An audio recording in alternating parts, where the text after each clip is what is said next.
ഇവന്റെ വിചാരം ഇവൻ എന്തോ ഒരു കാമദേവനാണെന്നാ. എല്ലാ കേരളത്തിലുള്ള സ്ത്രീകളും ഇവന്റെ പിന്നാലെയാണെന്നാ ഇപ്പൊ വരുത്തി തീർക്കുന്നത്. അവന് ഞാൻ പറയട്ടെ, അവന് ലൈംഗിക വൈകൃതമുള്ള ഒരു മനുഷ്യനാണ്. പിന്നെ ഷഹനാസ് എന്തിനാ രാഹുൽ മാങ്കൂട്ടത്തിൽ അങ്ങോട്ട് പലതവണ മെസ്സേജ് അയച്ചു? നിങ്ങൾ കൊണ്ടുപോയി വല്ല ഡോക്ടേഴ്സിനെയും കാണിക്കാൻ റെക്കമെൻഡ് ചെയ്യണം. പൈസ വാങ്ങി ഇന്റർവ്യൂ ചെയ്യുന്ന സമയത്ത് ഒന്ന് ഹാഷ്മിക്ക് പറയായിരുന്നു, നിനക്ക് ഈ ലൈംഗിക വൈകൃതം ഒക്കെ ഉണ്ട്, നിനക്ക് പോയിട്ട് ഒരു ഡോക്ടറെ കണ്ടൂടെ എന്ന് ചോദിക്കണം. ഇതിനൊക്കെ മാസക്കൂലികൾ തന്നെ. രാഹുൽ മാങ്കൂട്ടം എന്ന് പറയുന്ന MLA എത്ര കോടി രൂപ കൊടുത്ത് അല്ല ഈ ഹാഷ്മി ഇന്റർവ്യൂവിന് വിളിക്കാൻ വേണ്ടി ഒന്ന് പറഞ്ഞു തരാമോ? എല്ലാം അറിയാവുന്ന രീതിയിൽ ചേച്ചിയുടെ സംസാരമൊക്കെ കേൾക്കുമ്പോൾ പുച്ഛമാണ് കേട്ടോ. ഇവനെ സപ്പോർട്ട് ചെയ്യുന്ന എല്ലാ സ്ത്രീകൾക്കും ഇവൻ മെസ്സേജ് അയച്ചിട്ടുണ്ടാവും എന്നുള്ള കാര്യത്തിൽ 100% എനിക്ക് ഉറപ്പാണ്. സൂക്ഷിച്ച് സംസാരിക്കണം. ഇവൻ ഒരു സ്ത്രീ എന്ന ഒരു തോന്നൽ മതി ഒരു പെണ്ണിന്റെ അടുത്ത് പോയി അപ്രോച്ച് ചെയ്യാന്ന് ബോധ്യമുള്ള ഒരാളാണ് ഞാൻ. പക്ഷെ അവനെ എങ്ങനെ ഡീൽ ചെയ്യണമെന്ന് എനിക്ക് എന്റെ ജീവിതം കൊണ്ട് അറിയാം. അത് ഞാൻ ചെയ്തിട്ടുണ്ട്. നിങ്ങൾക്കൊരു സത്യം അറിയോ? ഞാൻ ഒരു വലിയ സംഭവം. ഞാൻ എന്റെ ജീവിതം കൊണ്ട് ഞാൻ എന്ന സ്ത്രീയെ അടയാളപ്പെടുത്തുന്നുണ്ടെങ്കിൽ അത് കൃത്യമായിട്ട് തന്നെ ആയിരിക്കുമെന്ന് ഞാൻ ഇത്രയും കാലമുള്ള എന്റെ ജീവിതത്തിൽ ഞാൻ തെളിയിച്ചിട്ടുണ്ട്. മക്കളെ, ഞാൻ UPSC ക്ലിയർ ചെയ്തടാ, IAS കാരിയാടാ എന്നൊക്കെ പണ്ട് പറഞ്ഞിട്ടുണ്ട്. എന്നിട്ട് ലാസ്റ്റ് എല്ലാരും കണ്ടുപിടിച്ചപ്പോ കോളേജ് വിട്ട് ഓടിപ്പോയെന്നൊക്കെ പറയുന്നല്ലോ ഇത്താത്ത. 2014 കോഴിക്കോട് ഗുരുവായൂരപ്പൻ കോളേജിലെ PG വിദ്യാർത്ഥിയായിരിക്കുമ്പോൾ തനിക്ക് UPSC സിവിൽ സർവീസ് പരീക്ഷയിൽ ഉന്നത റാങ്ക് കിട്ടിയെന്ന് കോളേജ് മാനേജ്മെന്റിനെ തെറ്റിദ്ധരിപ്പിക്കുന്നു. അതിന്റെ അടിസ്ഥാനത്തിൽ കോളേജ് മാനേജ്മെന്റ് നൽകിയ സ്വീകരണവും വാങ്ങുന്നു. ശേഷം കോളേജിലും പുറത്തും ഫ്ലെക്സ് ബോർഡുകളും സ്ഥാപിക്കുന്നു. എന്നാൽ പിന്നീട് സംശയം തോന്നി കോളേജ് മാനേജ്മെന്റ് നടത്തിയ അന്വേഷണത്തിൽ ഷഹനാസ് സിവിൽ സർവീസ് പരീക്ഷ എഴുതിയിട്ട് പോലുമില്ല എന്ന് മനസ്സിലാകുന്നു. സംഭവം വിവാദമായതിനെ തുടർന്ന് നാണം കെട്ട് കോളേജ് വിട്ടു. എന്താ ഞാൻ കേൾക്കുന്നത്? ഇതിലൊക്കെ സത്യം ഉണ്ടെങ്കിൽ നിങ്ങൾ പറയുന്നത് എന്തെങ്കിലും ജനങ്ങൾ വിശ്വസിക്കുവോ ഇത്താത്ത? എനിക്ക് ഏറ്റവും വിഷമമുണ്ടാക്കിയ ഒരു കാര്യം എന്താണെന്ന് വെച്ചാൽ, അതിജീവിതമാർ നൽകിയ പരാതികൾക്കെതിരെ നീ മാനനഷ്ടത്തിന് പോകണമെന്ന് ഞാൻ പറഞ്ഞു എന്ന് പറഞ്ഞിട്ടുള്ള ഒരു മെസ്സേജ്. ഈ വിഷയങ്ങളുണ്ടായതിനു ശേഷം ഷഹനാസ് എന്നോട് നീ കേസ് കൊടുക്കണം, ഡിഫേമേഷന് കേസ് കൊടുക്കണമെന്ന് പറഞ്ഞാളാ. എപ്പോഴാണ്? ഈ ഓഗസ്റ്റ് മാസത്തിന് ശേഷം. ഈ ആദ്യ ആരോപണങ്ങളും വോയിസ് റെക്കോർഡും ഒക്കെ പുറത്തു വന്നതിന് ശേഷം എന്നോട് കേസ് കൊടുക്കണമെന്ന് പറഞ്ഞ ആളാണ്. തെളിവുണ്ടോ? തെളിവുണ്ട്. അത് ഒരു വ്യക്തി നമ്മളോട് പറയുകയാണ്, ഞാൻ തെറ്റൊന്നും ചെയ്തിട്ടില്ല, ഇവൻ കോഴിയാണെന്ന് എനിക്ക് പണ്ടേ അറിയാം. രാഹുൽ മാങ്കൂട്ടം എന്ന് പറയുന്ന വ്യക്തി ഒരു കോഴിയാണ് എന്നും ഞാൻ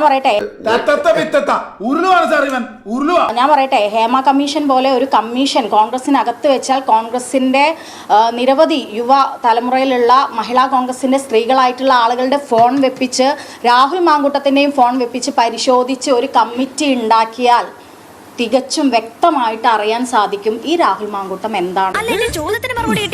താൻ പറയുന്നത് സത്യമാണെങ്കിൽ ആ ചാറ്റുകളെല്ലാം ഇന്നലെ ഷഹനാസ് മാധ്യമങ്ങൾക്ക് മുന്നിൽ കാണിക്കുകയല്ലേ ചെയ്യേണ്ടിയിരുന്നത്.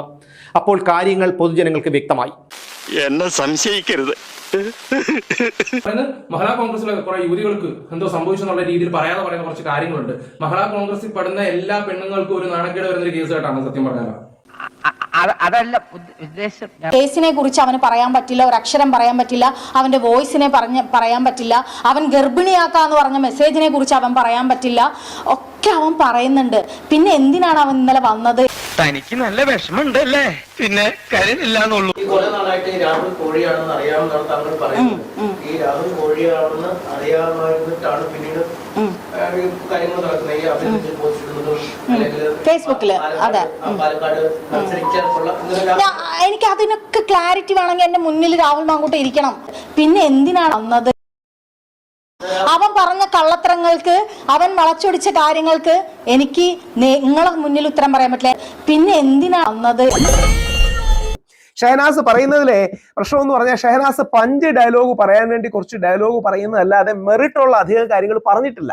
ഷഹനാസിനെതിരെ രാഹുൽ മാങ്കൂട്ടം ഉയർത്തിയ വിഷയങ്ങളിൽ മൗനമാണ് പാലിച്ചത്. കൃത്യമായി ഒന്നും പറഞ്ഞില്ല. ഇപ്പോൾ ഷഹനാസിനെ പിന്തുണയ്ക്കുന്നതും കൂടെ നിൽക്കുന്നതും അന്തം കമ്മികൾ മാത്രമാണ്. അതങ്ങനെ വരൂ, അതങ്ങനെ സംഭവിക്കൂ. ഇതോടുകൂടി ഷഹനാസിന് മറുപടിയുമായി രാഹുൽ വന്നില്ലെങ്കിലും രാഹുലിന്റെ സുഹൃത്തുക്കളും സോഷ്യൽ മീഡിയയിലെ രാഹുൽ ആർമിയും രംഗത്തെത്തി. ഷഹനാസിന് പിടിച്ചു നിൽക്കാൻ കഴിയാത്ത സാഹചര്യം തന്നെ സൃഷ്ടിച്ചാണ് അവർ രംഗത്ത് വന്നിരിക്കുന്നത്.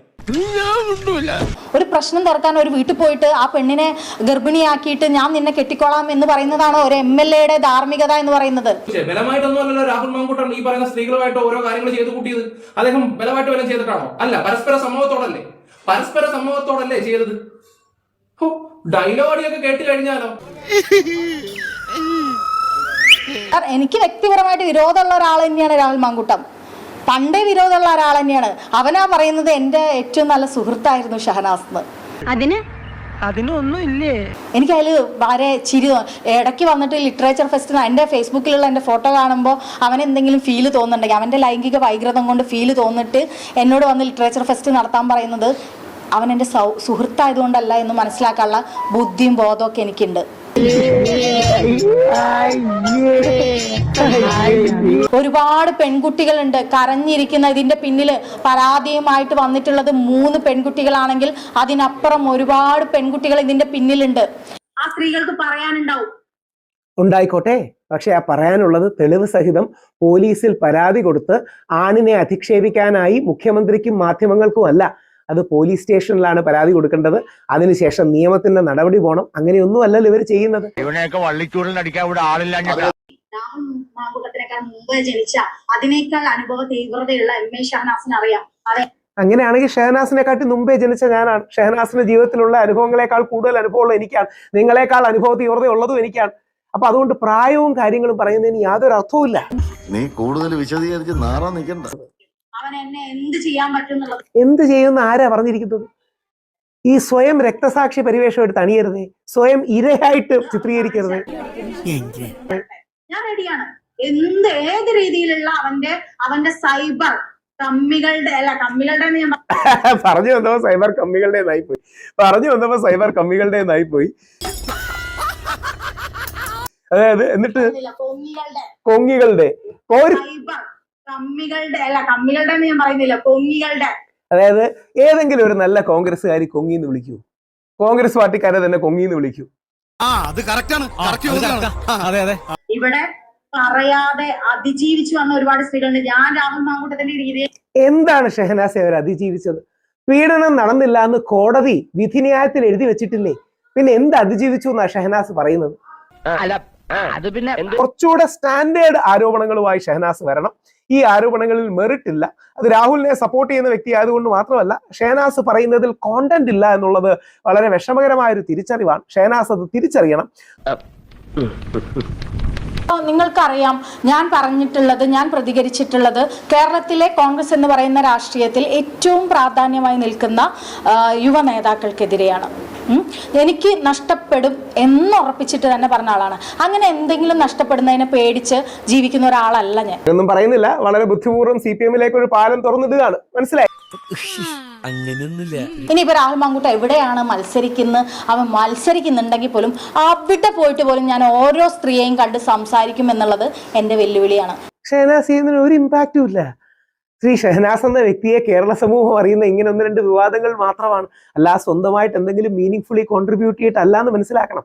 ജനങ്ങൾ മണ്ടരല്ല. എന്തായാലും ജനങ്ങൾ മണ്ടരല്ല എന്ന് പറയാനുള്ള കാര്യം വെച്ചാൽ ഷഹനാസിന്റെ കമന്റ് ബോക്സ് എടുത്ത് നോക്കിയാൽ മാത്രം മതി. ഒരു കാലത്തും ആരും ഉണ്ടായിട്ടുമില്ല. എന്നിട്ടും ഞാൻ കോൺഗ്രസ് പാർട്ടിയിൽ നിൽക്കുന്നത് എന്താന്ന് വെച്ചാല് അത് ഞാൻ എന്ന് പറയുന്ന ഒരു വ്യക്തിയുടെ കോൺഗ്രസിന്റെ കാര്യവാരനായിരിക്കും. അല്ലാതെ നീയൊക്കെ എന്തിനാ കോൺഗ്രസിൽ നിൽക്കുന്നത്? എഴുത്തുകാരി ഷഹനാസിനെതിരെ രാഹുൽ മാങ്കൂട്ടത്തിൽ MLA DGPക്ക് പരാതി നൽകി. ഷഹനാസിനെതിരെ കോടതിയിൽ മാനനഷ്ട കേസ് നൽകുമെന്ന് രാഹുലിന്റെ അഭിഭാഷകൻ ശേഖർ തമ്പി പറഞ്ഞു.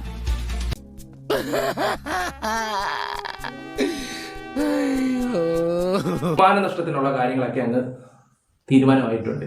എന്റെ പൊന്നു ചേച്ചി, നിങ്ങൾ എന്താ വിചാരിച്ചേ അവരിങ്ങനെ മിണ്ടാതിരിക്കുമെന്ന് കരുതിയോ? രാഹുലിനെതിരെയുള്ള ഗൂഢാലോചനയിൽ പങ്കുവഹിച്ചുവെന്ന് രാഹുൽ ആരോപിച്ചതിൽ ഒരാൾ ഷഹനാസ് ചാടി രംഗത്തിറങ്ങി രാഹുലിനെ പച്ചത്തെറിയെല്ലാം വിളിച്ചു. രാഹുൽ ആർമി അതിന് കൃത്യമായ മറുപടി കൊടുക്കുന്നുണ്ട്. എനിക്ക് തോന്നുന്നു ഒരുപക്ഷെ ഏറ്റവും കൂടുതൽ സൈബർ ആക്രമണത്തിന് ഇപ്പോൾ ഇരയായിക്കൊണ്ടിരിക്കുന്നത് ഷഹനാസ് ആണ്. ഷഹനാസ് അക്ഷരാർത്ഥത്തിൽ പുലിവാല് പിടിച്ചിരിക്കുകയാണ്. കാരണം ഇപ്പോഴത്തെ ആവേശത്തിന് ആരുടെയൊക്കെയോ പ്രേരണ കൊണ്ട്, ആരുടെയൊക്കെ പിന്തുണ കൊണ്ട് ഷഹനാസ് രംഗത്തിറങ്ങിയെങ്കിലും ഇതൊക്കെ തെളിയിക്കേണ്ട ബാധ്യത ഷഹനാസ് ഉണ്ടാവുകയാണ്. കടലിൽ കിടന്ന കോണാനടുത്ത് കഴുത്തി ചുറ്റിയല്ലോ ദൈവം. രാഹുൽ നിയമ പോരാട്ടവുമായി മുമ്പോട്ട് പോകുമ്പോൾ ഷഹനാസ് മറുപടി പറയേണ്ടി വരും. രാഹുലിനെതിരെ വന്ന പരാതികളെല്ലാം ഒരേ തരത്തിലുള്ളതായിരുന്നു. ഉയർന്ന 3 പരാതികളിലും പൊരുത്തക്കേടുകളും യുക്തിക്ക് നിരക്കാത്ത വസ്തുതകളും ഉണ്ടായിരുന്നു. അതായത് ഏതോ കേന്ദ്രത്തിൽ നിന്ന് ആരൊക്കെയോ ഗൂഢാലോചന നടത്തി ഒരാളെ തകർക്കാൻ തയ്യാറാക്കിയ പദ്ധതിയാണെന്ന് അരിയാഹാരം കഴിക്കുന്ന ആർക്കും മനസ്സിലാകുമായിരുന്നു. ഇന്നലെ മാധ്യമങ്ങൾക്ക് മുന്നിൽ വന്നിരുന്ന് ന്യായീകരിച്ച് നാണം കെട്ട ഷഹനാസ് എന്തുകൊണ്ട് അന്നത്തെ ആ ചാറ്റുകൾ പുറത്തുവിടുന്നില്ല? അവരല്ലേ അത് മാധ്യമങ്ങളെ കാണിക്കേണ്ടത്? എന്തുകൊണ്ടത് ചെയ്തില്ല? ഇനി തിരുവനന്തപുരത്തു നടന്ന നിയമസഭാ പുസ്തകോത്സവത്തിൽ മറ്റൊരു സ്ത്രീ പീഡകനും ഇടതുപക്ഷ MLA-യുമായ മുകേഷിനോടൊപ്പം നിന്നെടുത്ത ഫോട്ടോ വളരെ അഭിമാനത്തോടെ ഷഹനാസ് സമൂഹ മാധ്യമത്തിൽ പങ്കുവച്ചിട്ടുണ്ട്. അപ്പോൾ ഇടത് പീഡനവും ഇടത് പീഡകരും ഷഹനാസിന് വിഷയമേ അല്ല. ഷഹനാസ് എന്താ പറയുന്നത്? ബീന അമ്മയുടെ മുന്നിൽ, രാഹുലിന്റെ സഹോദരിക്ക് മുന്നിൽ ഞാൻ സംവാദത്തിന് റെഡി. എന്നാലും ഷഹനാസ് കോടതിക്ക് മുന്നിലേക്ക് പോകൂല. എന്താ കാര്യം? കോടതിക്ക് മുന്നിൽ പോയാൽ തൊള്ളയിൽ തോന്നുന്നത് വിളിച്ചു പറഞ്ഞാൽ മാത്രം പോരാ, ആ പറയുന്നതിന് തെളിവുകളും നൽകണം. കോടതിയിൽ പോയാൽ ആരോപണങ്ങൾ അത്രയും പൊളിയും. ഇവർക്കൊക്കെ ആ നിലമ്പൂരെ ഉപതെരഞ്ഞെടുപ്പ് നടക്കുന്നത് 2025 എന്നാൽ ഷഹനാസിന് ദുരനുഭവം ഉണ്ടായത് 2020 റിനി ആൻഡ് ജോർജിനും ഏതാണ്ട് അതേ കാലയളവിൽ തന്നെയാണ് ദുരനുഭവം. പക്ഷേ രാഹുലിനെ കാണാൻ നിലമ്പൂരിൽ പോകും. സ്ത്രീകളുടെ അവകാശങ്ങളെ നിങ്ങൾ അങ്ങേയറ്റം അപമാനിക്കുകയാണ്. ഞാൻ ആദ്യം പറഞ്ഞതുപോലെ ചൂഷണം ചെയ്യുക മാത്രമല്ല, ഒരു സ്ത്രീക്ക് സമാന അനുഭവം ഉണ്ടായാൽ പുറത്തു വന്ന് പറയാൻ പോലും കഴിയാത്ത രീതിയിലേക്ക് ഈ ഒരു സംഭവത്തെ മാറ്റിയിരിക്കുകയാണ്. ഇപ്പൊ ഏതൊരു സ്ത്രീയും ഏതൊരു പുരുഷനെതിരെയും എന്തെങ്കിലും പറഞ്ഞാലും ആ ഒരു രീതിയിലേക്ക് കാണുന്ന അവസ്ഥയിലേക്ക്, പുച്ഛിച്ച് തള്ളുന്ന അവസ്ഥയിലേക്ക് നിങ്ങൾ തന്നെ എത്തിച്ചിരിക്കുക. നിങ്ങൾക്ക് പരാതിയില്ല, പിന്നെന്താ നിങ്ങളുടെ പ്രശ്നം? പച്ച മലയാളത്തിൽ ചോദിച്ചാൽ എന്താണ് സൂക്കേട് എന്ന് ചോദിക്കേണ്ടി വരും. അതിന് മറുപടി പറയാൻ നിങ്ങൾ ബാധ്യസ്ഥയാണ്. അതവിടെ നിൽക്കുന്ന പുള്ളിക്കാരത്തിയോട് ഒന്ന് പറഞ്ഞേക്കേ. ഫിലിപ്പേ എന്തായി? തൽക്കാലം ഇത്രയും മതി. വരട്ടെ.